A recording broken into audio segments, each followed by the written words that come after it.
بسم اللہ الرحمن الرحیم نحمدہ ونصلی علی رسولہ الکریم اما بعد۔ میں آپ تمام حضرات کا، خصوصاً پریس سے تعلق رکھنے والے تمام ذمہ داران کا دل کی گہرائیوں سے مشکور و ممنون ہوں۔ میرے محترم ساتھیوں، آپ کے علم میں ہوگا کہ سن 1974 میں آئین پاکستان میں قادیانیوں کو غیر مسلم اقلیت قرار دیا گیا تھا۔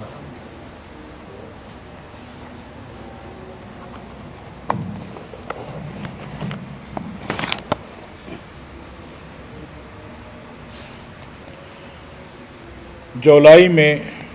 سن 1974 کو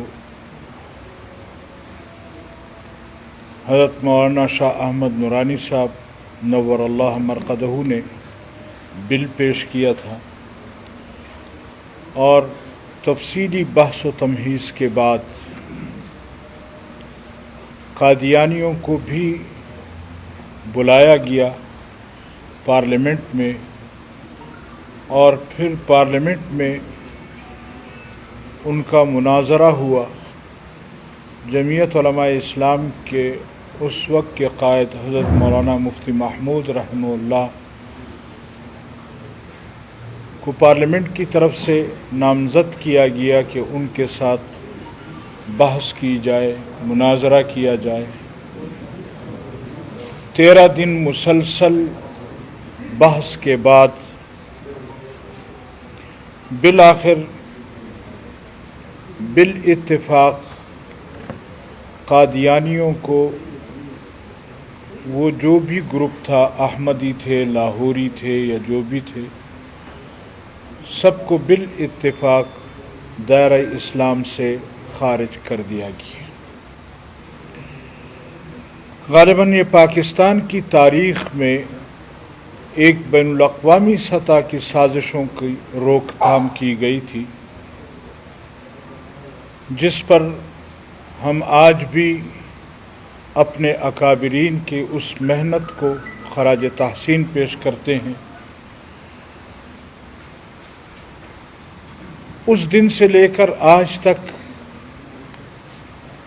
آئین پاکستان میں اس شک کو ختم کرنے کے لیے قادیانی اور بین الاقوامی سطح پر یہودی یہ کوشش کرتے رہے ہیں کہ کسی طرح پاکستان کے آئین سے قادیانیوں کے متعلق اس قانون کو ختم کیا جا سکے، لیکن سن 74 سے لے کر اب تک جمعیت علماء اسلام مسلسل اپنے آئین کا دفاع کرتی رہی ہے، اور خاص کر آئین میں قادیانیوں کے متعلق یا عقیدہ ختم نبوت کے متعلق جو قانون بنایا گیا تھا، مسلسل ہم اس کا تحفظ بھی کر رہے ہیں اور اس کی نگرانی اور چوکیداری بھی کر رہے ہیں۔ پہلی حکومتوں میں بھی کوشش کی گئی کہ کسی طریقے سے کوئی ترمیم لائی جا سکے،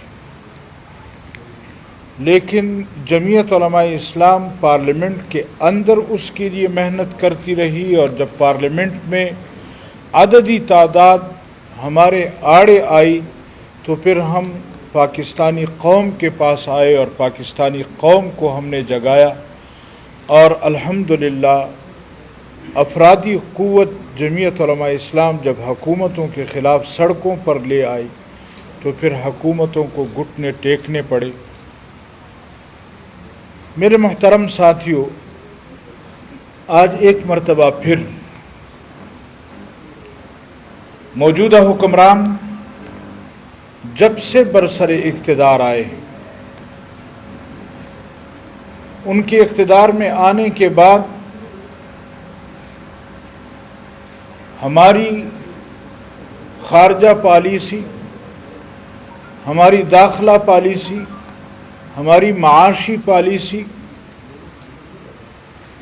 پاکستان کی تاریخ میں اتنی ناکام ترین حکومت آج تک ہم نے نہیں دیکھی جو موجودہ حکمرانوں کی. بظاہر یہ کہا گیا کہ یہ ہم نے پڑوس میں آباد سکھوں کے لیے کیا ہے، لیکن حقیقت یہ ہے کہ قادیان سے ربوے تک لوگوں کا سفر آسان کرنے کے لیے یہ روڈ بنایا گیا. بظاہر تو ہم انڈیا کے بڑے خلاف ہیں، لیکن اس میں آپ نے بھی دیکھا کہ جناب وزیر اعظم صاحب نے سکھوں کا لباس پہنا. اس کے بعد آپ نے دیکھا کہ آسیہ ملعونہ، جس کا کیس گزشتہ 9 سالوں سے پینڈنگ تھا، نہ پیپلز پارٹی کی گورنمنٹ میں کوئی فیصلہ کر سکے، نہ مسلم لیگ کی گورنمنٹ میں کوئی فیصلہ ہو سکا، نہ اس کو باہر بھیجنے کی جرت کی جا سکی. لیکن ان لوگوں نے سپریم کورٹ کے فیصلے کے بعد اس کو باہر ملک روانہ کیا. پہلے یہ مانتے نہیں تھے، لیکن امریکہ جا کر وزیر اعظم صاحب نے خود پریس کے سامنے اقرار کیا کہ آسیہ ملعونہ کو ہم نے بھجوایا. اس طرح ناموس رسالت پر، صحابہ کرام کی توہین، ہمارے نصاب تعلیم میں 4تھی کلاس کے دینیات میں جس طرح کی زبان استعمال کی گئی، قرآن کے آیات کا غلط ترجمہ کیا گیا. پنجاب ٹیکسٹ بک بورڈ نے انما غنمتم کا معنی جو ہے لوٹ مار کیا ہے، اور اس لیے وزیر اعظم صاحب نے اس کا معنی لوٹ مار کیا کہ قادیانیوں نے جو تفسیر لکھی ہے اس میں اس آیت کا معنی انہوں نے بھی لوٹ مار لکھا. کس چیز کو ہم صحابہ کرام کے متعلق وزیر اعظم صاحب کے الفاظ یہ تھے کہ یہ ڈرپوک تھے. اتنی بڑی توہین اگر اس منصب پر بیٹھ کر کی جائے تو اس کا مقصد کیا ہو سکتا ہے وہ مجھ سے بہتر آپ جانتے ہیں. پہلی مرتبہ ابھی آپ نے حالیہ دنوں میں دیکھا کہ کراچی میں صحابہ کرام کو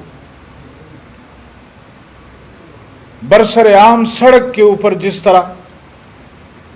جن الفاظ کے ساتھ یاد کیا گیا، زبان اجازت نہیں دیتی وہ گستاخانہ الفاظ ادا کرنے کی. لیکن ہم یہ سوچ رہے ہیں کہ آخر پاکستان جو اسلام کے نام پر بنا، جو لا الہ الا اللہ کے نام پر بنا، ہمیں یہاں حکمرانوں کی بہت ساری چیزیں برداشت کرنی پڑتی ہیں اور ہم کرتے ہیں، ورنہ یہ قوم آج معاشی طور پر غربت کی لکیر سے 90-95% عوام جو ہے وہ نیچے وقت گزار رہی ہے. بین الاقوامی سطح پر اگر ہم خارجہ پالیسی کو دیکھیں تو ہمارے پڑوس میں کوئی ملک ایسا نہیں ہے جو ہمارے ساتھ تعلقات بنانے پر خوش ہو. چائنا جیسے دوست ملک کو بھی ہم نے ناراض کیا امریکہ کے لیے، اور ان حکمرانوں نے سعودی عرب جیسے ملک کو ناراض کیا جو ہمیشہ مشکل وقت میں اس پاکستان کا ساتھ دینے والا ملک تھا. پڑوس میں ہم ایران کے ساتھ تعلقات خراب کر چکے ہیں، انڈیا کے ساتھ ہمارے تعلقات گزشتہ 70-73 سالوں سے نہیں بن رہے، اور افغانستان کی صورتحال بھی آپ حضرات کے سامنے ہے. لیکن اس تمام تر کوتاہیوں کے باوجود کہ آج عوام بلک رہی ہے مہنگائی سے، آج عوام بلک رہی ہے، اور اب تو آپ نے بھی دیکھا پھر اگر ہم ایسے الفاظ استعمال کریں گے تو یہ ناراض بھی ہوتے ہیں کہ آپ نے اس کو ایسا کیوں کہا. اب جو حکمران بھنگ کی اجازت دیتا ہو اس کو ہم بھنگی نہ کہیں تو کیا کہیں آپ مجھے بتا دیں. تو گزارش یہ ہے کہ یہ تمام تر چیزیں برداشت کی جا سکتی ہیں، لیکن عقیدہ ختم نبوت پر ہم کوئی کمپرومائز کسی حکمران کے ساتھ کرنے کے لیے تیار نہیں ہیں۔ اور اس کے لیے جمعیت علماء اسلام پچھلے 2 سال سے مسلسل ہم نے ملک بھر میں 15 ملین مارچ کیے تحفظ ناموس رسالت کی، پھر ہم نے آزادی مارچ کیا، کوشش کی کہ ہم اپوزیشن کو ساتھ لے کر چلیں، لیکن باوجود ہم اقرار کرتے ہیں کہ ہم اپوزیشن کو یکجا نہیں کر سکے۔ آج بھی ہماری کوشش اسی طرح جاری ہے، اور ہم یہ سمجھتے ہیں کہ دن بھر کا بھولا اگر شام کو گھر آ جائے اس کو بھولا نہیں کہتے۔ اپوزیشن جماعتیں اگر آج بھی آ کر ان چھوٹی اپوزیشن جماعتوں کے ساتھ مل کر ایک پلیٹ فارم پر آ جائیں تو میرے خیال میں اس حکومت کے لیے ہم پاکستان کی سرزمین تنگ کر دیں گے۔ میرے محترم ساتھیوں، عقیدہ ختم نبوت کو لے کر ایک مرتبہ پھر ہمارے اکابر نے، ہمارے بڑوں نے، چونکہ 7 ستمبر آپ کے سامنے میں نے ذکر کیا کہ سن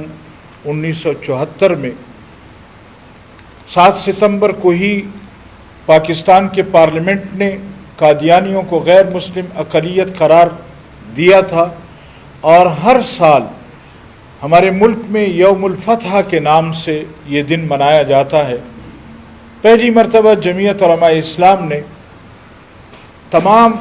مذہبی جماعتوں کے ساتھ مل کر اور خصوصاً ختم نبوت کی تنظیم اور ان کے اکابرین کی اجازت کے ساتھ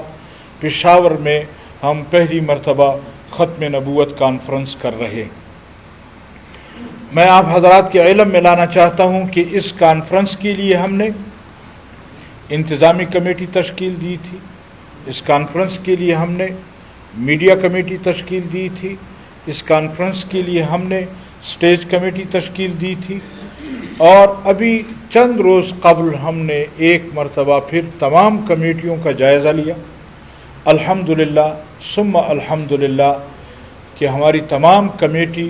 وہ اپنا ہوم ورک مکمل کر چکی ہیں، اور اس کے ساتھ ساتھ صوبائی جماعت نے پورے صوبے کا اس حوالے سے باقاعدہ دورہ کیا ہے۔ ہم نے گزشتہ ماہ کی 7 تاریخ کو ڈیرہ اسماعیل خان میں فیصلہ کیا، تو اس کے بعد جنوبی اضلاع میں ایک ایک ضلع میں جا کر یہ فیصلہ وہاں ضلعی جماعتوں کو سنایا کہ ہم 7 ستمبر کو ایک عالمی سطح کی کانفرنس کرنا چاہتے ہیں، اور ڈیرہ اسماعیل خان، ٹانک، اس کے بعد لکی مروت، بنو، کرک، کوہاٹ، ہنگو، اس کے بعد ہم نے یہاں وسطی اضلاع کا بشمول پشاور کے یہاں تمام ضلعی جماعتوں کے ذمہ داران کا اجلاس بلایا، جس میں مرکزی امیر صاحب بھی تشریف لائے تھے، اور اس کے بعد پھر ہم ہزارہ ڈویژن گئے، ہم ملکنڈ ڈویژن گئے، وہاں کے تمام اضلاع کو اس حوالے سے پروگرامات کرنا، ساتھیوں کو، لوگوں کو منظم کرنا، اور اس اجتماع کے لیے لوگوں کو لانا، ہم نے ان کی ذمہ داریاں ان کو سونپی۔ اس کے بعد ہم نے وسطی اضلاع کا ایک مرتبہ پھر تفصیلی دورہ کیا، ثوابی، مردان، نوشیرہ، چارسدہ، پشاور۔ اس میں ہم نے عوام الناس کو یہ پیغام دیا ہے کہ آج ایک مرتبہ پھر ضرورت ہے کہ ہمارے حکمران یہودیوں اور بین الاقوامی قوتوں کے اشاروں پر اپنے اس ایجنڈے کو تکمیل تک پہنچانا چاہتے ہیں کہ جو ختم نبوت کے حوالے سے، لہذا جمعیت علماء اسلام پہلے بھی حکمرانوں کے لیے رکاوٹ بنتی رہی ہے، اور ایک مرتبہ پھر جمعیت علماء اسلام ایک معرکہ کن کانفرنس کرنے جا رہی ہے۔ یہ ایک ایسی کانفرنس ہوگی، میرا دعویٰ ہے کہ انشاءاللہ